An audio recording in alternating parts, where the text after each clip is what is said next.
Hey everybody, this is John Q with ComicWow here from San Diego, beautiful San Diego, I should say, Comic-Con 2014, and I am here with a man you might know, and if you don't know him, you're gonna know him, Mr. Ross Richie. How are you? Hi, doing great.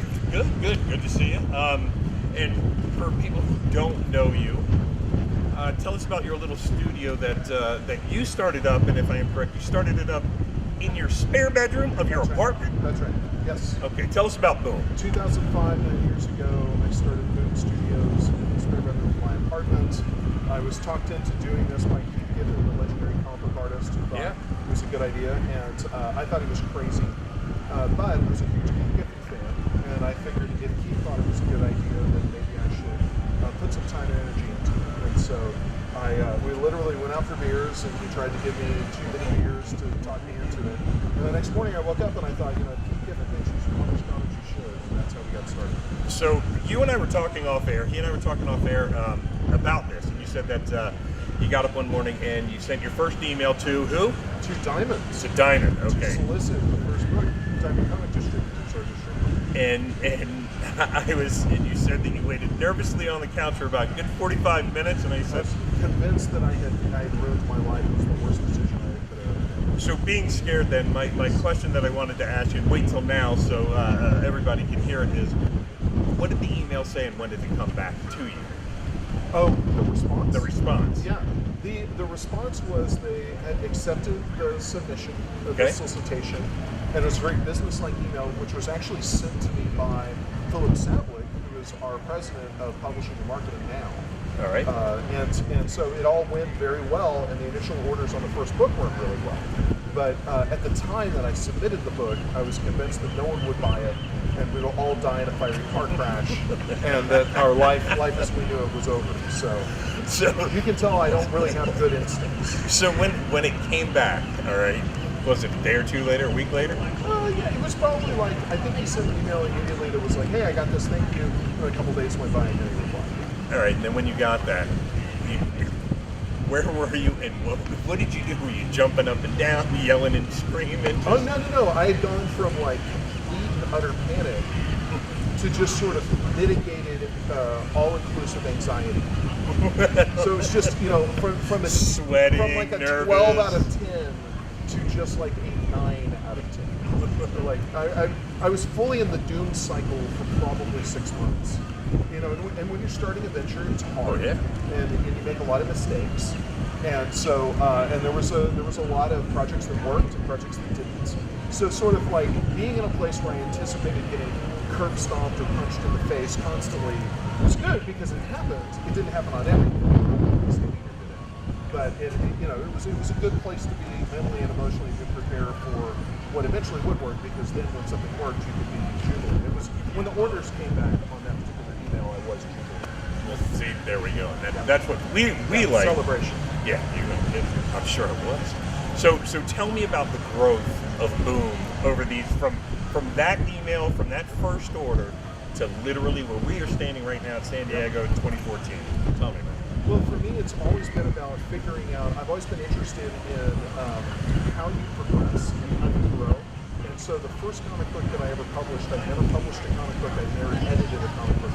I'd worked at a company called Malibu Comics in the marketing department, so I knew how to market a comic book. But the first year, what I focused on doing was 1 monthly comic book. Okay. And then when I felt I had mastered that, I then focused on doing 2 monthly comic books. And then on 3 monthly comic books to just keep a progression. And a lot of the companies that launched at the same time that we did, they came out with a lot of product the first month. Mm-hmm. And so we were the sort of the tortoise versus the hare in that scenario. And so what happened through the years as the company grew was that the company doubled after the first year because I had done 1 comic book and then we were doing 2. And then it doubled again as people started to find the company, and then it would double and we went through that kind of exponential progression. So we have Boom. We have Kaboom. Yes. And then we have Boom. Kaboom. Kaboom. Yes. And then we have Boombox. Yes, Arcade. but you have to do the voice for Arcade. Or what does Arcade sound like? Boombox Arcade. Oh, it's very deep. Okay. Why? Why? How was your thoughts? Oh, I'm doing my own take on it. I had no idea. Oh, see, it was yours I to put you. define. I'm just going to put you on the spot, not you, me. That's not fair. Turning the tables on me. So for people who aren't familiar with all three, Boom, Kaboom, Yes. and Boombox Sure. Archaea. Sorry, I should say Boom, Kaboom, and Boombox Archaea. Tell us what the difference is in all three. Sure. So the parent company is Boom, and Boom does science fiction, fantasy, horror, action. If you've never seen or read a Boom comic book, you might be familiar. We had a movie come out last year called Two Guys. Oh yeah. Mark Wahlberg, Denzel Washington in it, about two guys going undercover, and that kind of an action book is the sort of thing that Boom publishes. We have a new hot book in the market right now called The Woods, which is doing really well from James Tynion and Michael Dialmas. And that book is a fantasy science fiction thriller. And so that's kind of those mainstream sort of sensibilities are really what forms Boom Studios. And then Kaboom is all ages. And so it's most famous for Adventure Time, as well as regular show. And it's a comic book that can be read by a child, but also can be read by an adult. So it's not really the sort of comic book that is a beginning comic book. It's not simple, because kids do like complexity, and adults like it as well. But we like to call them all ages, not kids comics. And then Boombox is our experimental imprint. And so really what you know about Boombox is anything we can. You're never going to see, like, Boom Studios will publish a spy book. Okay. And we all like spy stories. Sure. Boombox never will. If it does a spy book, it'll be a spy book starring an elephant. Like, it's going to be insane. Okay. We just solicited this book called Teen Dog. And guess what it's about? It's about a dog who's a teen. I'm just thinking of an elephant spy wearing a tuxedo, just shaking, not stirring. Exactly. Yes. But like with a chainsaw. Like that's Boombox. It's crazy.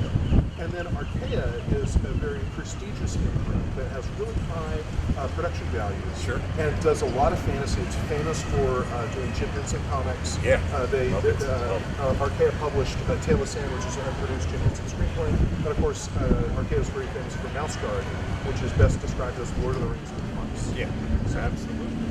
All right, now with all of the licensed products, Adventure Time, the Muppets, things like that. Yep. You personally, what is your favorite? Of the licensed titles? Like what did you either read or watch? Just have a marathon, 24-hour. Well, I'm sorry, that's amazing right there. Aircraft carrier going by, amazing. Sorry. I know, right? What's your favorite? Aircraft carrier with stormtroopers. That'd be great. So my favorite, if we're talking about licensed books, we're going to make a really huge announcement as a crossover this weekend. No. I got a timeout. You got to give me something. Give me a little hint. When are you making the announcement? Friday. Where are you making it? You shouldn't have gotten that out of me. Okay, so you're going to make it Friday. Yep. Where are you going to make this? Well, our partner is making the announcement. Where's your partner So going? if I share the information, bad to our partner. No. But your real question was, what's my favorite license book? And I have to say, right now, mostly because we just launched it, because I love everything that we do, but the thing that is just, if I was going to have it on 24 hours, it's got to be Big Trouble in China. Right? It's love it. That's love what it's it. about. Kurt Russell's amazing. We're doing it with John Carpenter. John is co-writing doing the story with Eric Howell, the creator of Goon. Oh yeah. Who's brilliant, a genius. Eric has got Brent Chirilla to draw the comic, and he's doing this really cool sort of like crazy Goon meets kind of cartoony style. It's really fun. Nice. Yeah. And then now you told me about that, and you told me about something new that Boom has coming out that unfortunately he's going to tell us on Friday. It's a lie, but your clue, two things that no one at this convention knows. Eric, Friday. And it's a licensed. And it's a license. Right. So you didn't know you did that. You didn't know contextually. Yeah. I got a couple guesses. Good. But we'll go ahead and wait. And then with so many TV shows or so many comics becoming TV shows, movies, things like that. I gotta. Of course, I have notes. What are you guys working on? Like working on anything production-wise? Well, we're really excited. Fox, we have a deal with 20th Century Fox on the feature film side where it's a first look deal, and they get the first look at all of our original comic book series to turn them into movies. And so when we closed the deal, the first project that we sold to them is a series we published called Malignant Man, which we did with James Wan, who directed Conjuring. Yep. He's doing the next Fast and Furious movie, and Yep. of course most people know him from Saw. And so oh yeah. Well, it's really cool. The concept with Malignant Man is there's a guy who has terminal cancer, Okay. and the doctors send him home to die. Okay? And he's basically, he goes by a liquor store, and he's like, you know what? I'm going to die, so I might as well just drink myself to death, and let's Hey. have a good time while we do it, right? Party, you only get a little bit of time left. Exactly. He goes into the liquor store, and there's a liquor store robbery happening right there, and he thinks, wow, like, this clerk could die, or I could try to intervene, and if the guy shoots me and kills me, I'm dead already. Yeah. Right? So he gets shot in the head, and the EMTs come. Of course, they don't know he's a cancer patient who's going to die, right? So they take him to the hospital, and what happens is the tumor in his head is actually an alien parasite, and the bullet through the head broke the alien parasite up. Oh, Okay? nice. And what it does is it makes him stronger, it makes him faster, and it gives him an array of powers. And as he's recovering in the hospital, what the doctors are stunned by is the alien parasite basically hits the wound up right in front of him. It heals him, so now he's not going to die. Yes. So are we looking at hopefully getting this to a movie, a TV show? Well, it's been optioned by Fox as a feature film. And Yeah. sorry, And James Wan is directing. and to use your own company's name, boom, there you have it. Exactly. So if we were going to see this go into production, something like that, end of the year, beginning of next. I think we're just getting started on the script. Okay. And so I think a lot of it is going to have to do with James's work with Fast and Furious movies. Sure. And so I think that this is being done between the Fast and Furious movies. He was just on Facebook talking about how they just wrapped up stuff. Nice. So then I'm pretty confident in saying this. So if Malignant Man does get picked up and it does get made into a movie, us, Yes. and everybody out there get to come back and talk to you about that firsthand. Done. You got it. Let's do it. Ross, I really want to thank you for taking the Thank time you. out and talking to It was us. a lot of fun. Again, this is John Q, Ross Richie from Boom, the man from Boom. And we didn't get to talk about Lumberjanes, so read Lumberjanes. We can talk about Lumberjanes. Why didn't you Did you see No, it? then we will. You know what? We're going to talk about Lumberjanes. I love it. So it's You a new tell me series. about So Lumberjanes. it's a book that just came out from Boombox, the Okay. Crazy in Print. Yeah. It's doing Teen Dog. And it's basically 5 girls in summer camp punching Yetis. That's what they do. In the first issue, they get attacked by 3-eyed foxes. And you know what the Punching 3-eyed Yetis. foxes tell them? What? Beware the kitten holy. Not the holy kitten. The kid The told kitten me. holy. Yes. Real quick question. Yes.